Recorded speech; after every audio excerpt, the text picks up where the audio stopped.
Hi, my name is Desiree. In this video, we'll be discussing the endocrine system, the different glands, where they're located, and just a little bit about what they do for our body.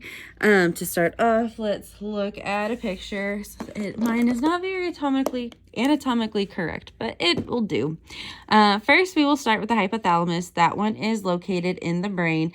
This is our main regulator. So hypothalamus' main role is to maintain homeostasis of the body.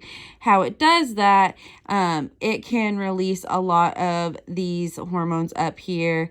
This one was cortico-releasing hormone, dopamine, growth-releasing hormone, can also releases vasopressin. So like this is our main one that responds to stress, that its hormones act on other glands to release their hormones. And it is attached to the pituitary gland, which is at the base of our brain. And the pituitary gland kind of works in the same fashion.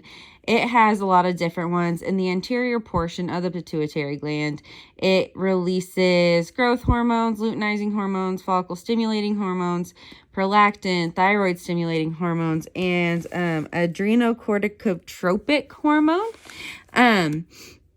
It's just important in controlling growth and development and function of the gland. So it kind of acts like the hypothalamus and just making sure everybody else does their job.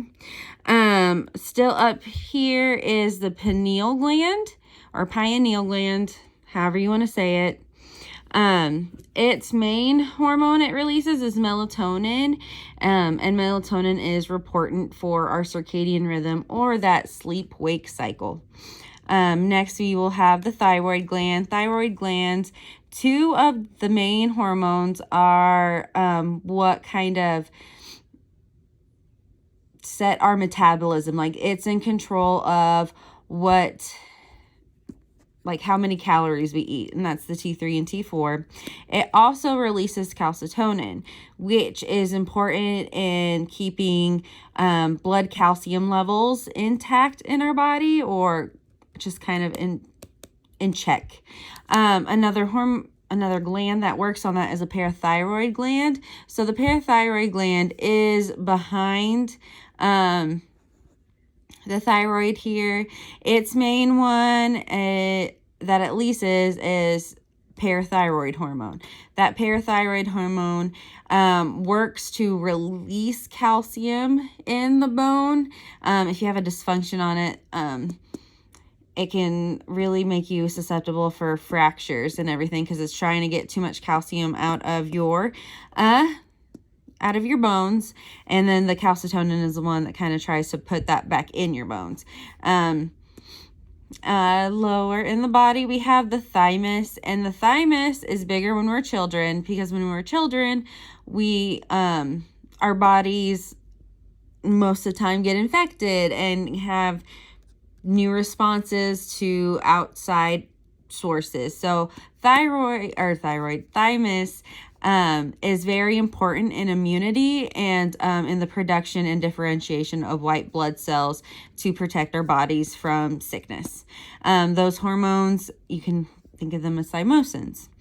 Going down, so at the top of your kidneys, there's little triangle thing that are called your adrenal glands, and in it is the medulla and the cortex. The medulla releases epinephrine and norepinephrine, and that's kind of your response to stress. It acts on the body like it can act on your heart, sleep. Those are the two main ones. EpiPen is pretty much just epinephrine to make sure that your body can react to that anaphylactic shock. And then in the cortex, it releases aldosterone and cortisol. Cortisol is that main stress one, but aldosterone works on the kidneys to maintain a good blood sodium level. Lower, but still by the kidneys, is the pancreas. So the pancreas main function as an excretory organ is to release or to control blood glucose. So pancreas in the islets, I believe that's what it's called. There's alpha and beta cells. Alpha cells are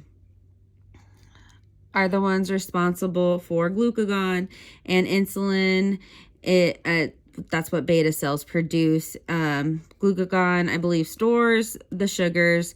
Insulin is the one that kind of is that locking key to your cells to get blood sugar in. So if you are type 1 diabetic, most of the time those beta cells are destroyed, so your body is not producing insulin. And type 2 main dysregulation is your body is producing insulin. It's probably just high levels because that key is now, how I got it explained, the key is now gummed up and will not work in the same manner in your cells.